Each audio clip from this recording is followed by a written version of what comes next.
Good afternoon again, everyone. Thank you for joining us today for GSA Part 2 of 2, Understanding the Proposal Requirements with guest speaker Jennifer Schaus. Jennifer runs J. Schaus and Associates in downtown Washington, D.C., primarily a consulting firm focused on working with well-established federal contractors for over 20 years. And we thank her for agreeing to do this mini-series with us. It's always a pleasure. A little housekeeping before we get started. My name is Brooklyn Smith, and I am the intake coordinator for the East Michigan Apex Accelerator here in Flint, Michigan. If you are not familiar with Apex Accelerators, we help businesses with government contracting at a federal, state, and local level. If you have not worked with an Apex Accelerator before but are interested, a link will be provided in the chat with where you can find your local office.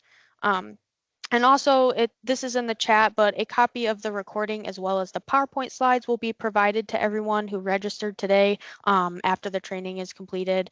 And you can also put your questions in the chat and we will answer them as we see them. So with that, thank you, Jennifer, and I will pass it over to you. Awesome. Thank you, Brooklyn, and thanks to everybody at the Eastern Michigan Apex Accelerator, and thanks to everyone who has taken time out of their day to join us. This is part 2. If you missed part 1, I'm going to do a little bit of a refresher on what kind of we covered there, which was really just making a bid, no bid decision, and we're just going to dig in deeper to the requirements, primarily on the pricing. So again, thanks to everybody. I appreciate the opportunity to present, and feel free to type in your questions. I've got a couple kind of the way the webinar is broken out. It's kind of segmented. So type your questions in as you have them. If it's something we've yet to cover, I will let you know that. And if it's something that we've already covered, I can advance backwards to the slide and drill down a little bit further if we need to. Okay, so just as Brooklyn mentioned, I've got the gray hair and the wrinkles to prove it that I've been in government contracting at the federal level for 20 plus years. That's me outside the GSA building, just down the street and around the corner from where we are. I actually started my career with Dun & Bradstreet writing credit reports on companies, and I moved into their government division where we sold data subscriptions to the government, and they would use the Dun & Bradstreet financial data to determine if a company had the financial strength to maintain the terms and conditions of a contract. From there, I had the knowledge of selling to the government and kind of understood them from the perspective of various departments and agencies. D&B at that time, when I was with them, had actually gotten onto the GSA schedule, so I understood the requirements and kind of how that worked, and obviously things have changed a lot over the years. What our business does is, I'll kind of have it here in 3 pillars.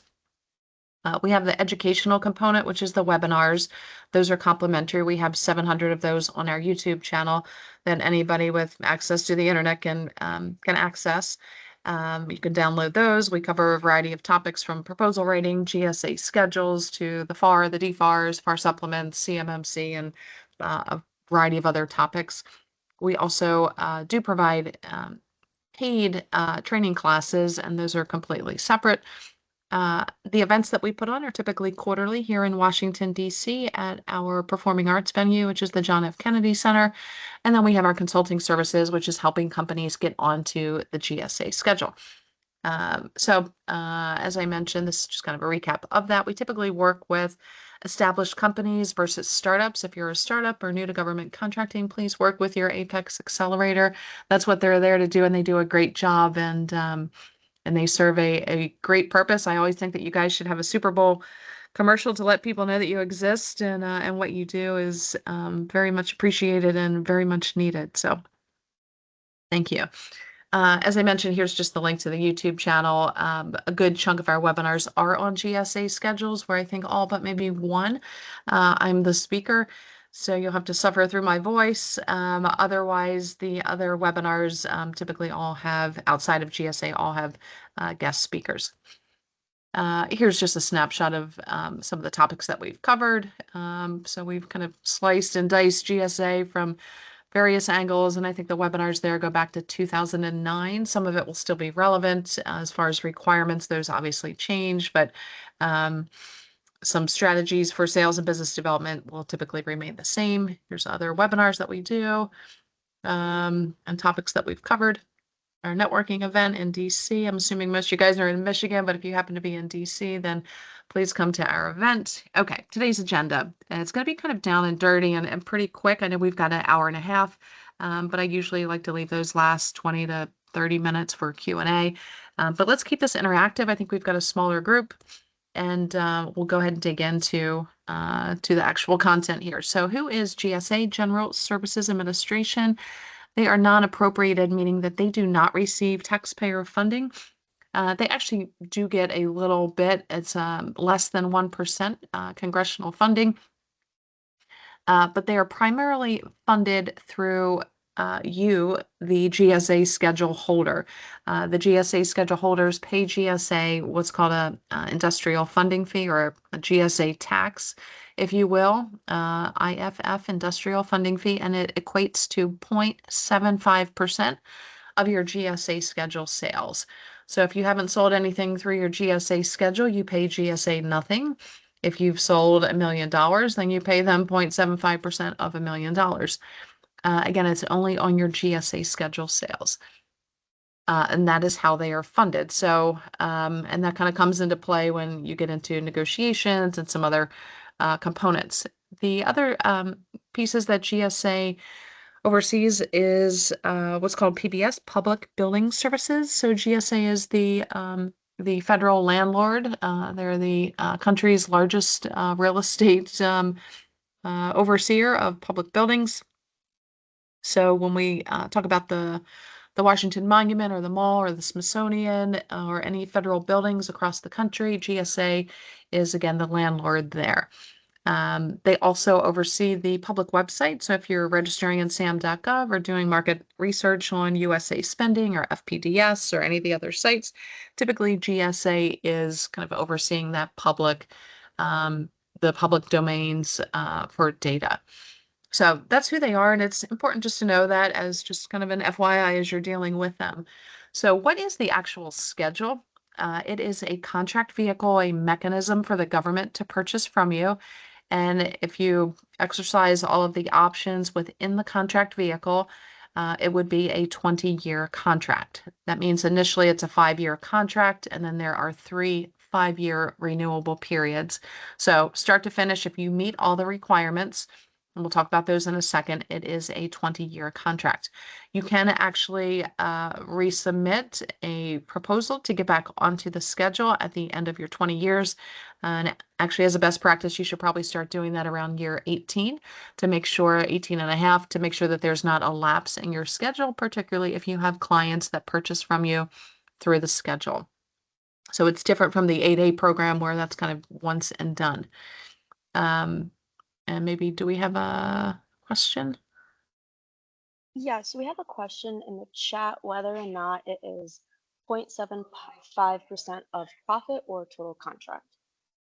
It's 0.75% of whatever your customers have paid you, so the contract amount. So if your customer has paid you $1 million for the contract, you are paying GSA 0.75%. It's actually paid by your customer.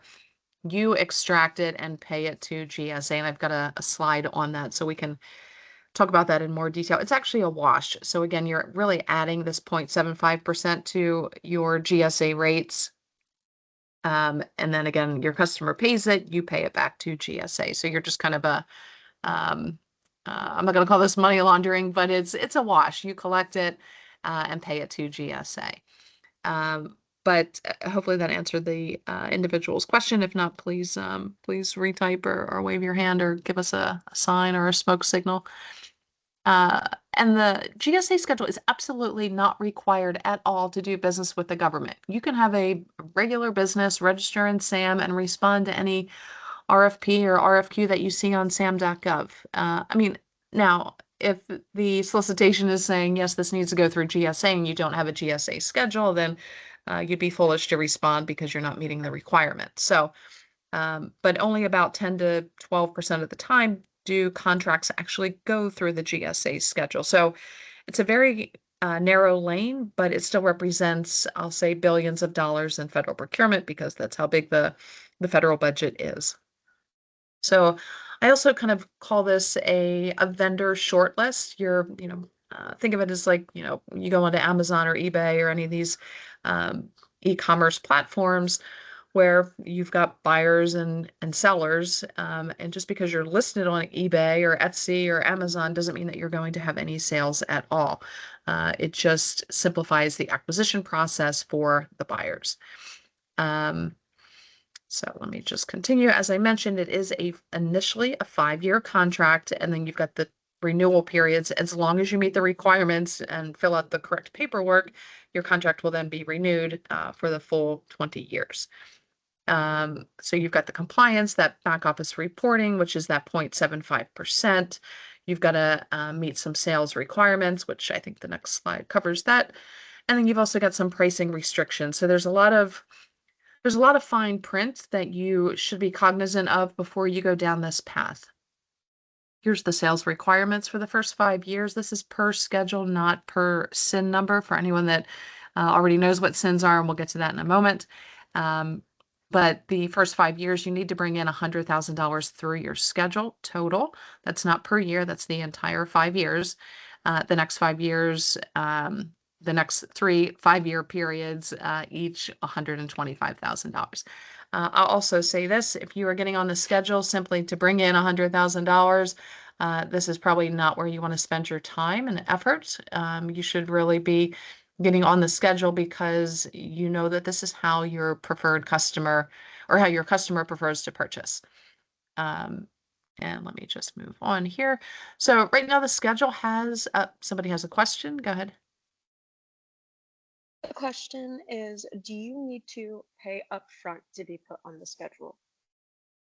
No, I mean, unless you're paying a consultant or like us or working with a firm, but GSA doesn't charge you anything. They do, for the clients that we've worked with, I will tell you this, for any large businesses, any publicly traded companies that we've helped them get onto the schedule, GSA is much more incentivized to work with large businesses because they know that they have large sales teams, big budgets for marketing and capture and proposal writing, that they know that typically once these large businesses are on the schedule, they're going to bring in millions of dollars. And so GSA is incentivized by the 0.75% of the millions of dollars that these large businesses are going to bring in.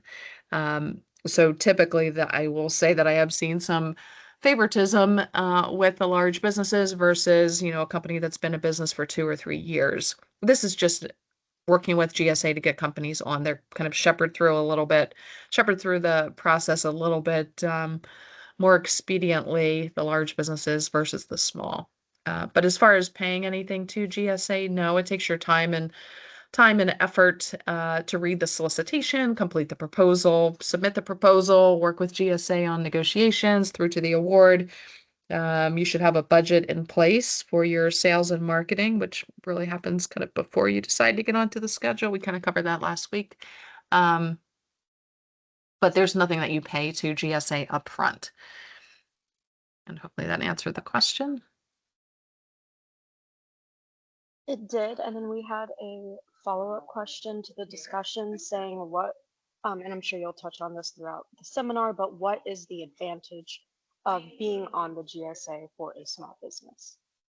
Yep. So as far as advantages, well, the upfront homework that you do to determine who is your customer, who is your ideal customer, how do they purchase, how do they prefer to purchase, how much is going through the schedule. These things should determine if you should get onto the schedule or not. GSA is one of many, many, many, many, many, can't say that enough, ways for the government to purchase from you. It's not required. It's a marketing tool.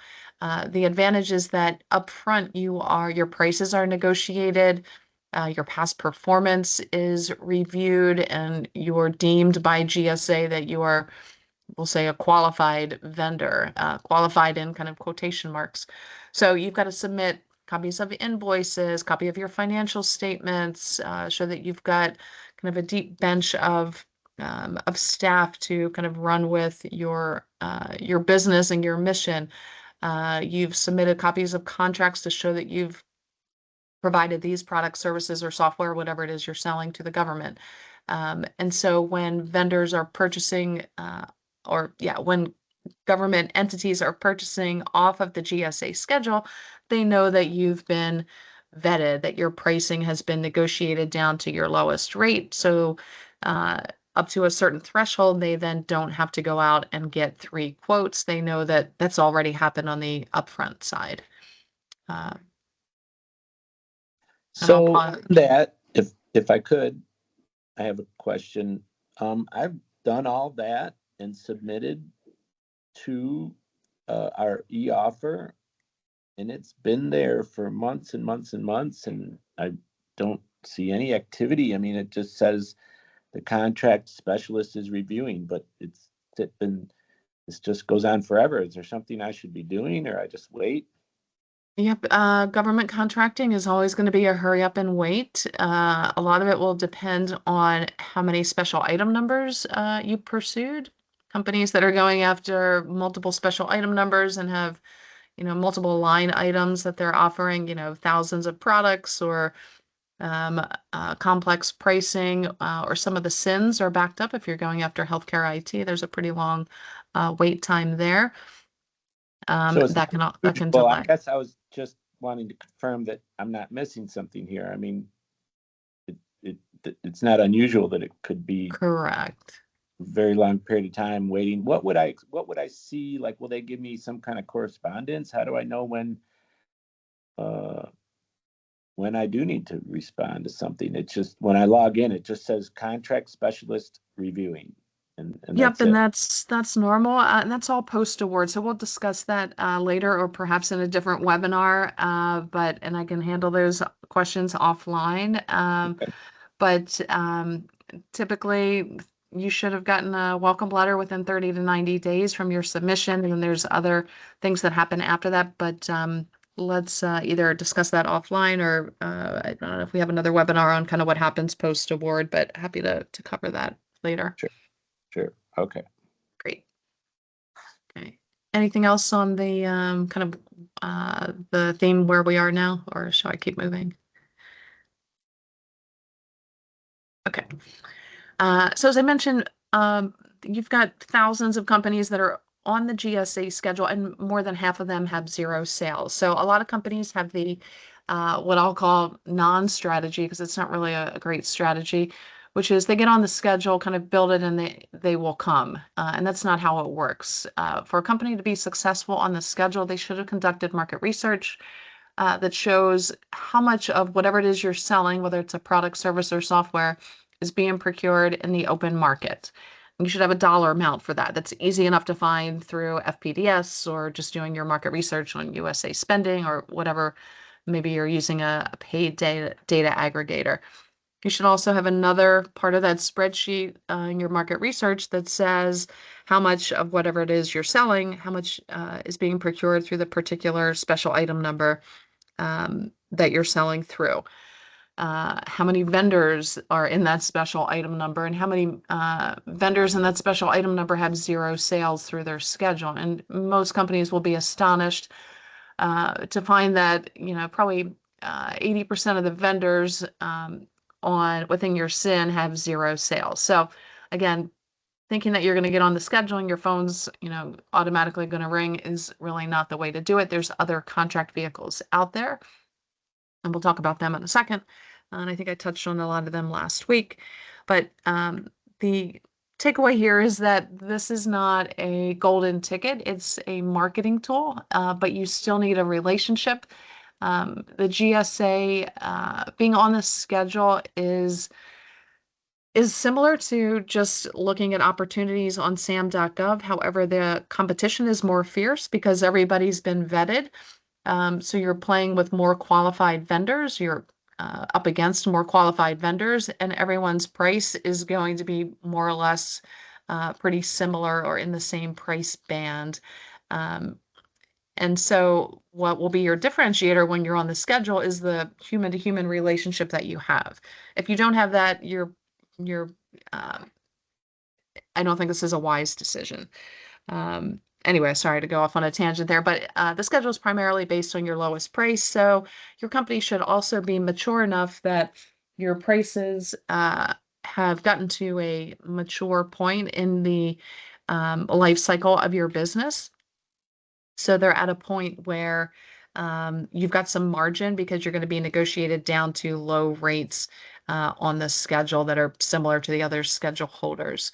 Once you're on the schedule, you can only increase your prices at the end of every 12 months, either through what was negotiated up front with GSA or what happens through an actual manual contract modification to your schedule. And we'll talk about those in a second. So the way GSA negotiates your prices when you submit your proposal to them, your pricing goes through 2 litmus tests. The first is, what are you doing internally? What sort of standard policies do you have in place? So for example, are you always giving a 10% discount to nonprofits and associations? Do you give a 15% discount to state and local government? Do you give a 20% discount to churches? Whatever it is, if that's a standard discount, that is in play for your negotiations.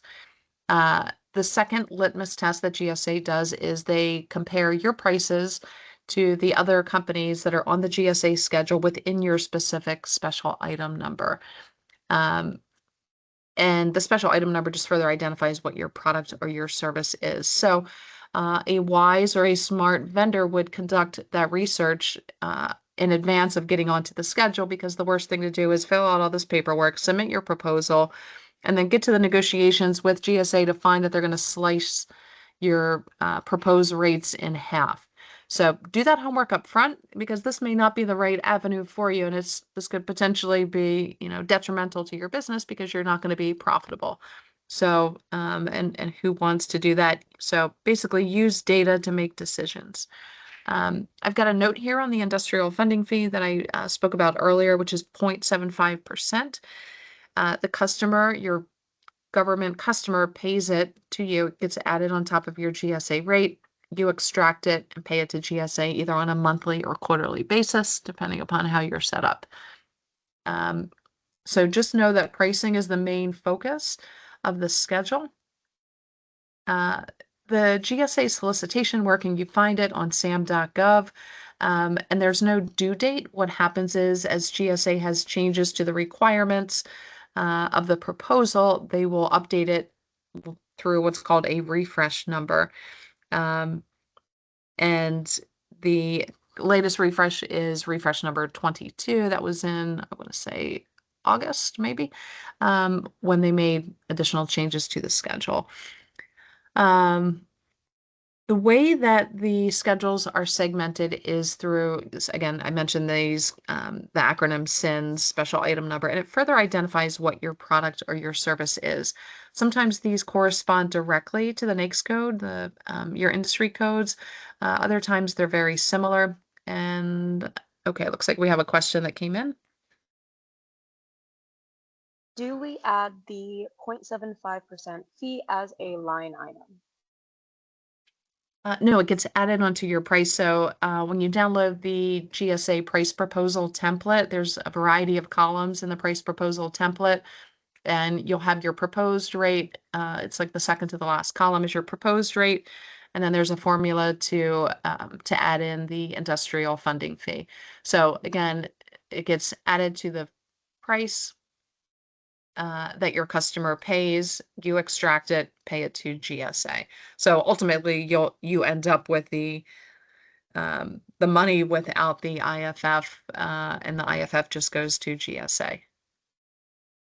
Just think of it like a credit card processing fee.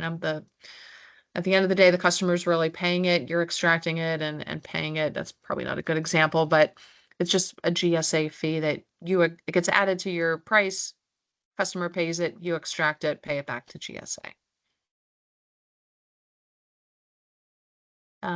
This is just a screenshot of the 324 special item numbers. So if you're downloading the solicitation and you say, yes, I think I want to get onto the GSA schedule because I've got at least 3 to 4 prospects in my pipeline that have told me verbally or in person or over email that they want to buy from me through the schedule specifically, The first thing to do is then determine what special item numbers you fall under, or special item number. So they're highlighted there in that kind of yellow-orange color. And then you'll see the NAICS codes that they correspond to. So sometimes they're very similar.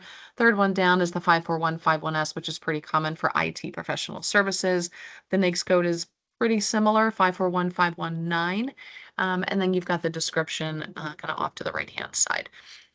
Some special item numbers are going to have different requirements than others, particularly when it comes to the past performance. So that's why you want to download the solicitation and read the requirements to make sure that you're not missing anything, particularly if you have started the proposal prep and GSA then has a refresh. Maybe they go to refresh 23.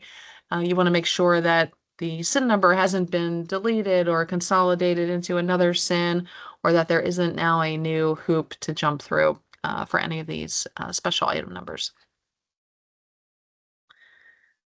Pricing again is really the main focus. What's the benefit of being on the schedule? It allows customers to buy from you knowing that you've been vetted up front on past performance and that your pricing has been negotiated up front to be the lowest common denominator. Who can use it? The entire federal government, as well as the World Bank, the UN, the Red Cross, the IMF, the IFC, a lot of these kind of quasi-government entities. Some state, local, and education entities can also purchase from the schedule.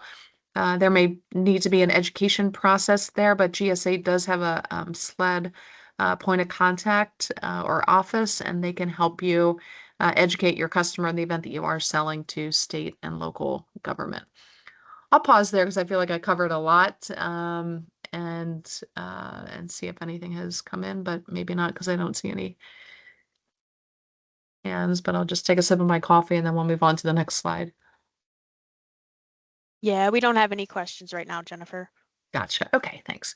So again, the big takeaway is the benefit for you as well as the customer is it makes it easier for the customer, but don't get on here and then start your sales and marketing process. That should have been conducted in advance, just like a retail company or a gas station is not going to build a gas station, or a retail company or a school in a certain area without conducting research to say, are there enough children in this area that will go to this school? Are there enough, people that have an income between a certain amount that are going to be able to afford the goods in this store?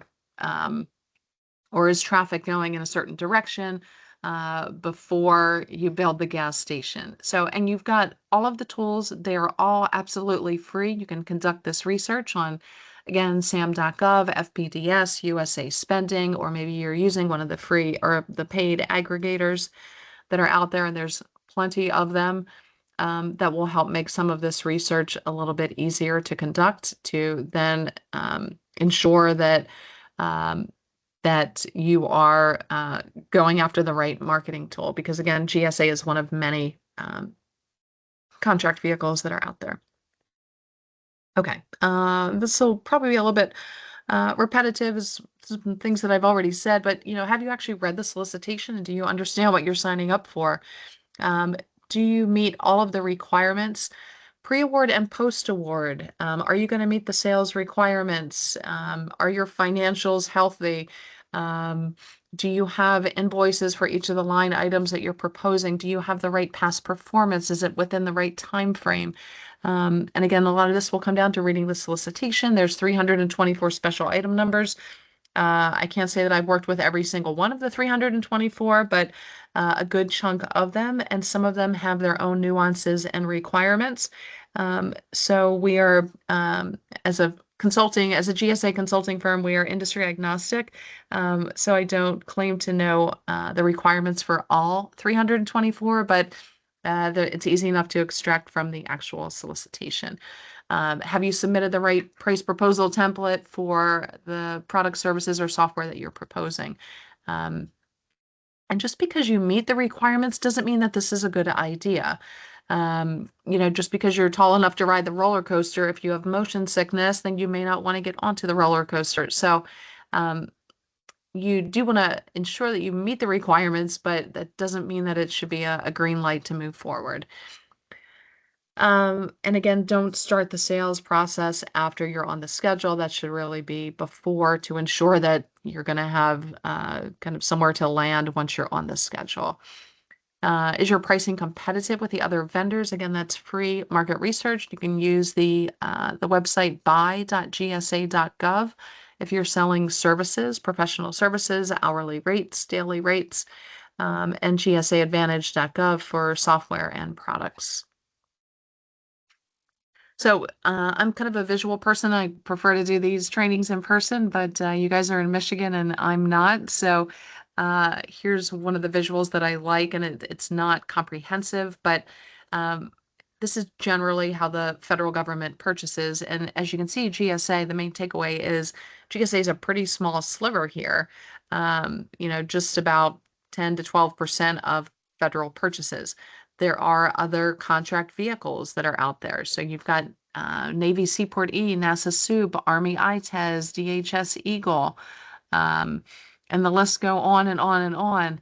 HHS has their own contract vehicle. OPM has theirs, State Department.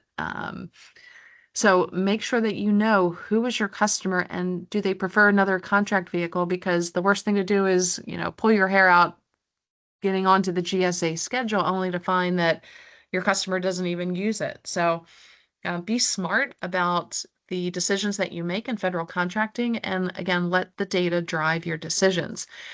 For each and every company that's considering the schedule, you should have what we're looking at here. You should have dollar amounts where I've got percentages, and you should know how much of the government, how much is the government purchasing whatever it is you're selling through full and open competition.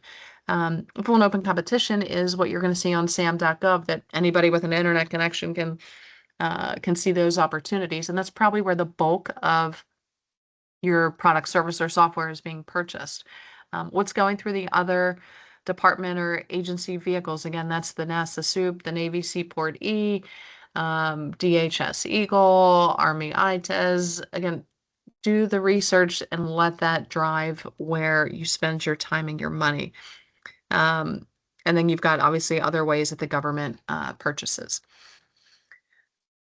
So this is a little repetitive. Market research, who's your customer, what's happening, what's being procured through GSA versus the other ways the government purchases.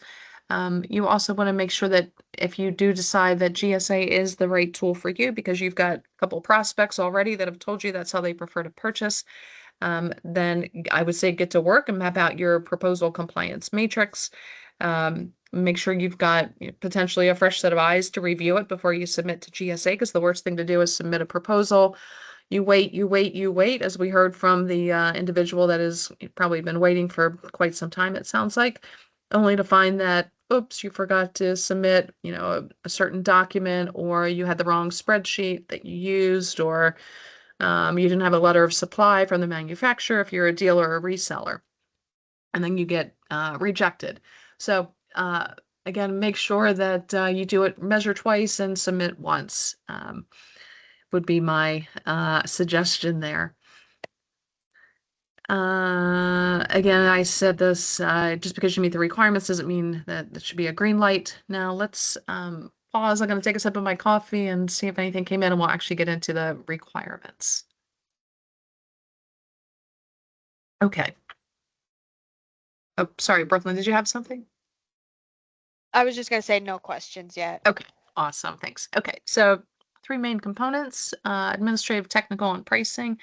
And the administrative section, you should have your last 2 years balance sheet and income statement. So full calendar years, 12 months of each, so 24 months total. If you're submitting today, then you should have your 2022 and 2023 balance sheet and income statement. They do not need to be audited. However, if they are, that will help your cause. You want to ensure that you are showing profitability. If not, you'll need a narrative or an explanation on why you're not profitable. Again, if you're submitting today, you should also then include your year-to-date financials. So I would do maybe January through the end of October, or even mid-November, if that helps your cause, showing any revenue or profitability, and submit those. In the event something comes back that's somewhat negative after you submit your proposal to GSA, you may get a letter from the GSA finance team asking for you to complete the bank reference in the standard form 527.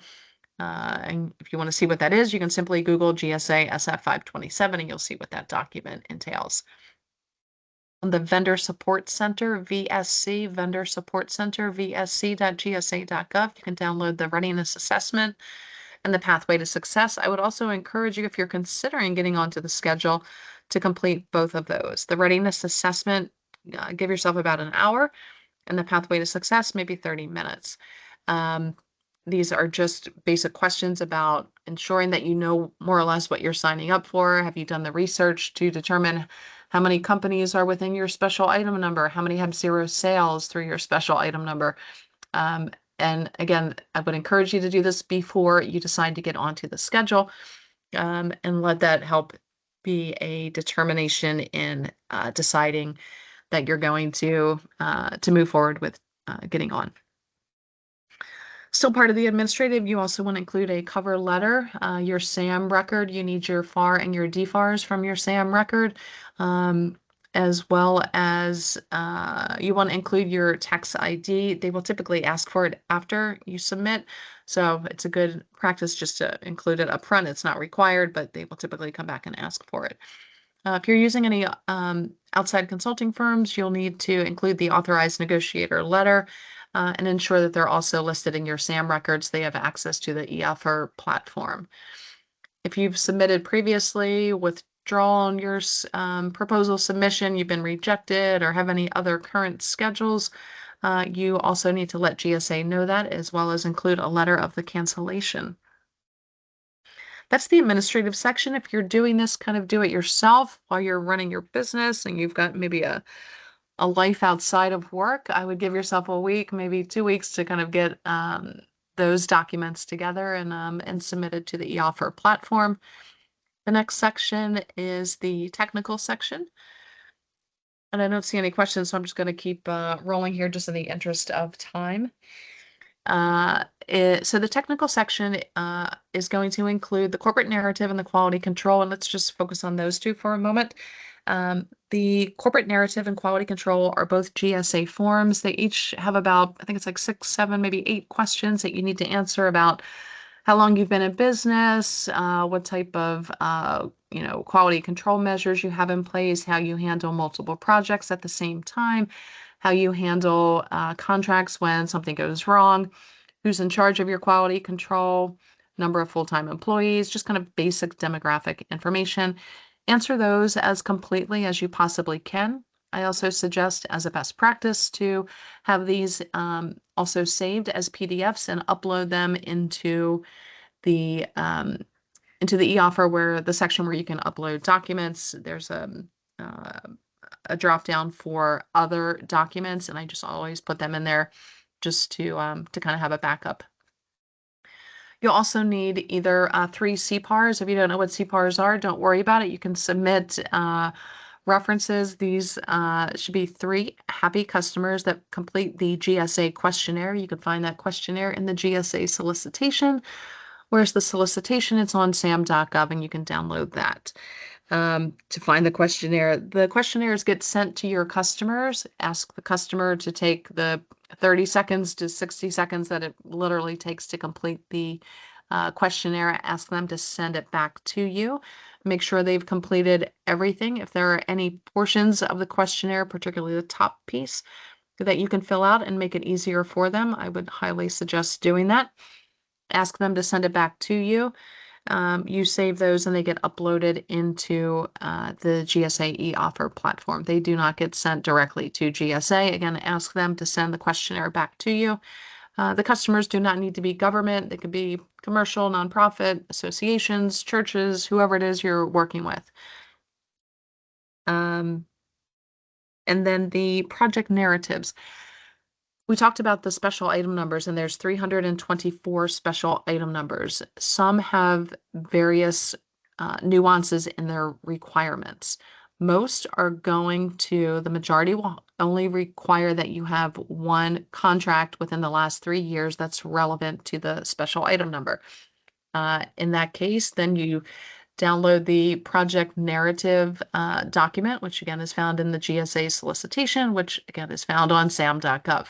That project narrative has a variety of questions about the dollar amount of the contract, how much of that contract was relevant to the special item number, what type of work was performed, how is that work similar to the special item number, any executive orders that you complied with and certifications that you had, and just this is really your chance to shine and let GSA know that, yes, we do have past performance in this particular special item number. So really make sure that your answers here are robust. In the past, it used to be a 4-page limit, but each of these are specific questions that you copy and paste your answers into the GSA eOffer platform. So there is a character limit, but make sure that you are comprehensive and complete. Again, as a best practice, I would also save these in a PDF format along with the contracts that are relevant to those narratives and upload that into the section where you can upload documents. Again, there are some SINs that will require 2 or more projects or oral presentations or additional hoops or documentation that you need to complete. Make sure that you read the requirements for that special item number and ensure that you are meeting those requirements. So I'll pause and see if anybody has questions about this part of the technical section. No questions so far. Okay, great. Okay, if you are selling products, there are also requirements. If you are a reseller, dealer, or distributor of products, you will need a letter of supply. The letter of supply is a GSA document. Again, it's found in the solicitation. The solicitation is found on sam.gov. I would, in advance of deciding to get onto the schedule, run that letter of supply past the manufacturer to make sure that they are okay with the verbiage and all of the language and terms and conditions in that letter. They're going to have to sign it, date it, stick it on their letterhead, give it to you. You submit that with your proposal. If they decide that they don't like what's in there, then that's going to be a showstopper. You will absolutely need that letter of supply from the manufacturer. You also want to make sure that your products are made in TAA compliant countries. So Thailand, Malaysia, North Korea, Cuba, Iran, Syria, Argentina, Russia. These countries are not TAA compliant. So you want to make sure that that if your product is being manufactured there, you can sell it to the government potentially, but not through the GSA schedule. Ability 1, this is part of Unicor, which is part of Department of Justice, Bureau of Prisons. They make products, and you want to make sure that your products are not the same as what Ability 1 is making. If they conflict, then you cannot put them on the GSA schedule. You also post-award want to make sure that you are monitoring TAA and Ability 1 in the event that, let's say, your products are being made in, I don't know, Canada or the UK. You want to make sure that something hasn't happened, this extreme example, with our relations with those countries that would then put them on the non-TAA list. So make sure that you again have a monitoring system in place on, I'd say, a monthly basis at least, to make sure that whatever you are selling has not moved into either Ability 1 or TAA, kind of a conflict of interest there. For anyone selling services, you're also going to submit either an extract of your HR plan. The 2 components there that we're looking for, that GSA is looking for, are going to be how you pay overtime and how you compensate your employees. So what they're looking for on overtime is time and a half, and then compensation would be, do you pay your employees weekly, biweekly, monthly, or whatever it is. Okay, now the pricing piece. And again, this is much easier to cover in person, but with a blackboard or a whiteboard, but let's go ahead and kind of dig in here. So for the pricing, you will need your price list, whether this is your commercial price list. If you're selling, let's say, products, typically have a kind of a rate card. If you're selling services, you may have a commercial price list or market rates. Along with that, you need to show GSA that you have sold these items or services in the past. So you will need a invoice justification for each and every line item. Let's say you have 10 line items and you've got one invoice that has all 10 on there, that's fine. If you have two invoices, one invoice has 2 line items and then the other invoice has the remaining 8, that's fine. If you have 10 different invoices, that's fine too. The invoices do not need to be government customers. They can be commercial, they could be associations, nonprofits, churches. An invoice is an invoice is an invoice. In the event that you have not sold these items, you can use quote sheets or proposals. I would highly, highly, highly recommend not going down this path. You're going to make a stronger case for yourself if you have sold these items in the past. However, if you've got, I don't know, 100 items or 100 services that you're proposing or 100 various types of, let's say, software that you're pitching to GSA, and let's say 2 or 3 of your 100 line items you have not sold and you've got quote sheets, that's fine. I just would recommend not, if the majority of what you're proposing, you have to use proposals or quote sheets, you may want to reconsider getting onto the schedule, because that kind of tells me you're kind of a new company and maybe you don't understand government contracting enough, and therefore you probably don't have the relationships in place either that make getting on this schedule really worth your while, or that there's really going to be a return on your investment. The price proposal is the next component of the pricing section. Where do you find the price proposal? It's a pretty massive spreadsheet that you can get that you download from the solicitation. Again, the solicitation is found on sam.gov. You also need to complete the commercial sales practice, and this is indicating your projected sales through each of your special item numbers, and more importantly, where you have given discounts and who you identify as your most favored customer. We'll talk about who your most favorite customer is in a moment. You will typically then also need to provide what's called a fair and reasonable statement, stating why you believe that your pricing is fair and reasonable. And this should be a layup, because if you have done the homework in advance to determine that the GSA schedule is the right marketing tool for you, then you've conducted that research either on GSA Advantage or by bui.gsa.gov to determine that your pricing is kind of falling within the same parameters as the other GSA schedule holders, then you can say, hey, our pricing is fair and reasonable because within our special item number, the majority of our proposed prices to GSA fit within the GSA averages by 1 or 2 percentage points or whatever it is. So again, conduct that research up front.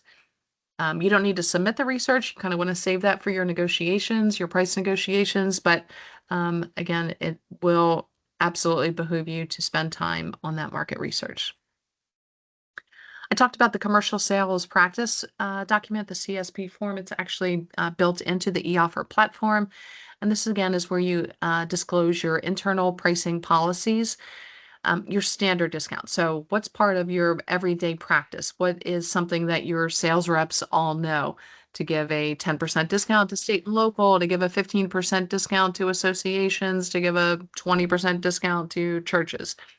So you'll indicate there what categories of customers get your best prices, or it could be a company name. Maybe you always give a 17% discount to Northrop Grumman, just because you want to get a footprint with them and the departments or agencies that they're working with. And those are part of your standard discounts. It's just it happens kind of automatically within your company. Non-standard discounts, these would be your kind of one-time spot discounts that you gave simply just to win the business. And these are two very, very different things. So maybe you gave a 30% discount, which is a very extreme discount to Raytheon because they contacted you to be a sub for a project at the Air Force, and you really, really, really want to have a footprint at the Air Force. So that was a one-time spot discount. It does not make up a large majority of your business, of your overall revenue. And so anything that is non-standard is not going to be in play for your GSA negotiations. Your standard discounts, what's part of your regular policies and kind of normal practices, GSA will pull those into play for the price negotiations. And I've got a visual in a second. So again, GSA wants equal to or better than kind of your lowest rates or your standard discount. So again, that's in play for the price negotiations. And here's kind of what that looks like, but let me pause and see if anyone's overwhelmed or people are still kind of tracking here. So far, no questions right now. Okay, good. So don't pay attention to the red box. Let's just focus on the blue box, which is off on the left-hand side. So again, your standard discounts, again, are part of your everyday policies. You've got sales reps that are out there, and if they deal with, let's say, a nonprofit, they know, oh, they're going to get a 10% discount. It just happens automatically. It's built into your system, your policies. So whether you're selling widgets for $100 or your software license is $100 per user or your hourly rate is $100 or $100 for the daily rate, let's just use 100 as the number. I just put widgets there as kind of just as a placeholder. So again, the 10% discount to nonprofits is standard. So as you are completing your GSA proposal to get onto the schedule, you decide to propose to GSA a rate that's a little bit lower than your standard discounts, because again, that is going to be in play, $89. But the GSA average, which you would have done this homework in advance before getting on the schedule, you find is $80. So you go through the negotiations with GSA and they award you a rate of $81. Now you're on the schedule. And then what happens while you're on the schedule is as you start bidding for work, you will typically be through your schedule.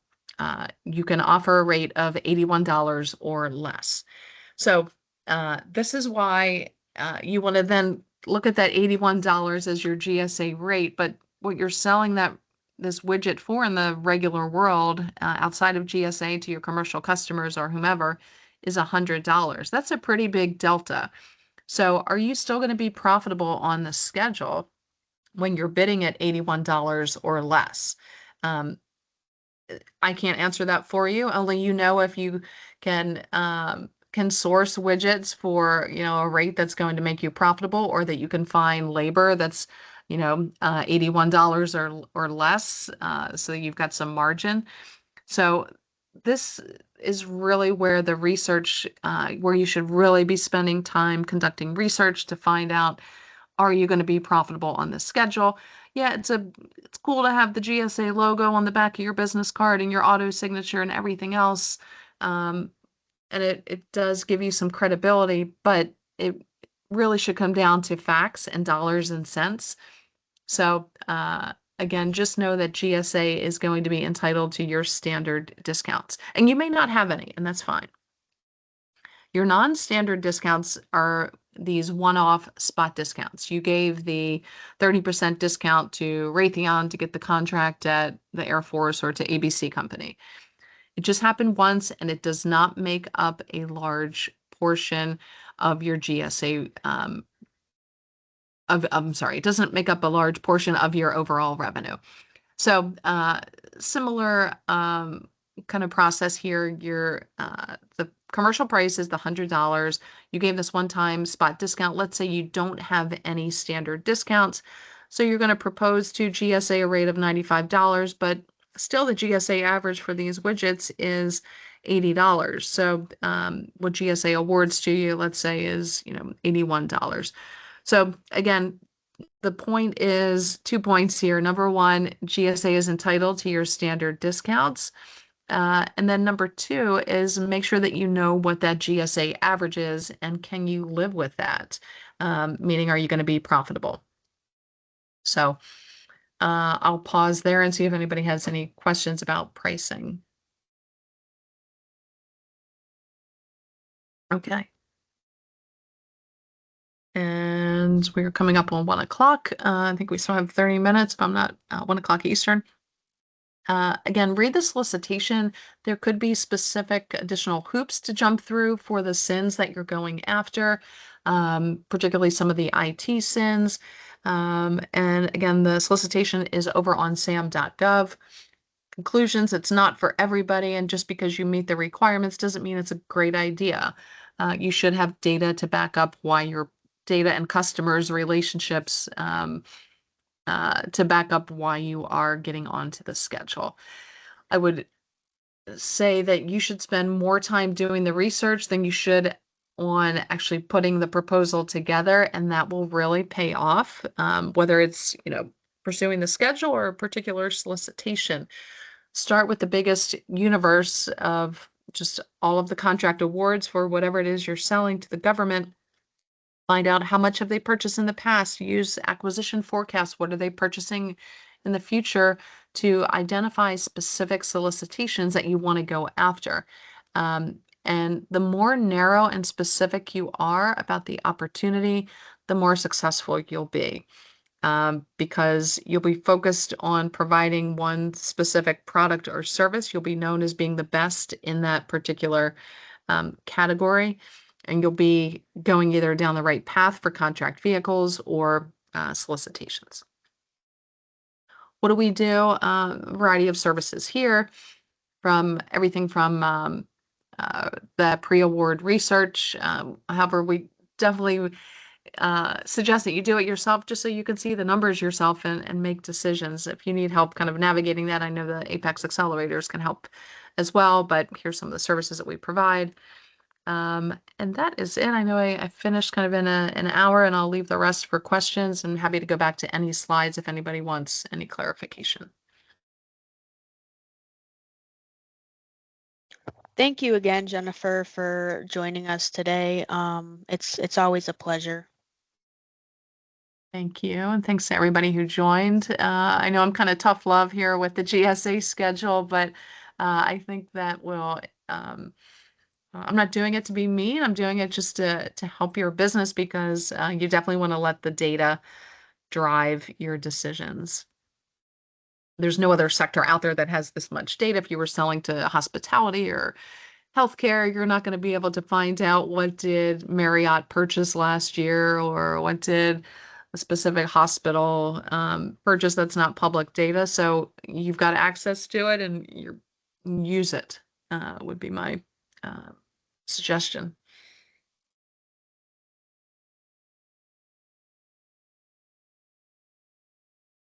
Okay, while we wait for to see if there's any questions, just a reminder that we do have another webinar with Jennifer. I believe it's on December 3rd. It's a standalone training compared to this two-part series on, I believe, federal marketing. My computer's not loading right now. Correct. But look out for that. We'll send the registration link for that in our follow-up email, so that if you haven't registered already, you will have that information. And I'm not seeing any questions. Just thanks for the information. Great. Okay. Thank you. And hopefully I didn't scare anybody away, but hopefully it just helps people make a more informed decision. And again, thanks to everybody at the Apex Accelerator. If anyone's in DC, please join us December 9th to meet with these federal agencies. And I will update the logo there to include the Eastern Michigan Apex.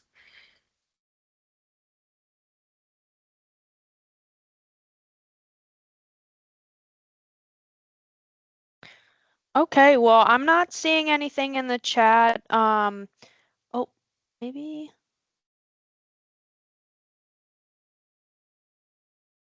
Okay, so someone in the chat said, we build a product unlike others in our market, but it's expensive. Will additional features help bolster our case? Sure. Any sort of certifications, any special features, absolutely will help with the pricing. So, and GSA will always compare, I'll say, apples to apples. So if you're selling, let's say, a project manager with 5 years of experience and a bachelor's degree, they're not going to compare that to a project manager with 30 years of experience and a PhD. Same thing with products. If you have, some sort of, I don't know if there's any sort of certifications or, again, I guess as the individual stated, special features can certainly help. So you may, if yours is, I don't know, 2x the GSA average when it comes to price, you may want to have a short narrative with that or something in your product spec sheet that highlights, this widget, glows in the dark and, the battery lasts for X amount of hours, which is, 30 times longer than the battery lasts for the other GSA schedule holder. So again, make sure you have the differentiators and the qualifiers that will help warrant a higher price. I hope that answers the question. If not, feel free to type in something else.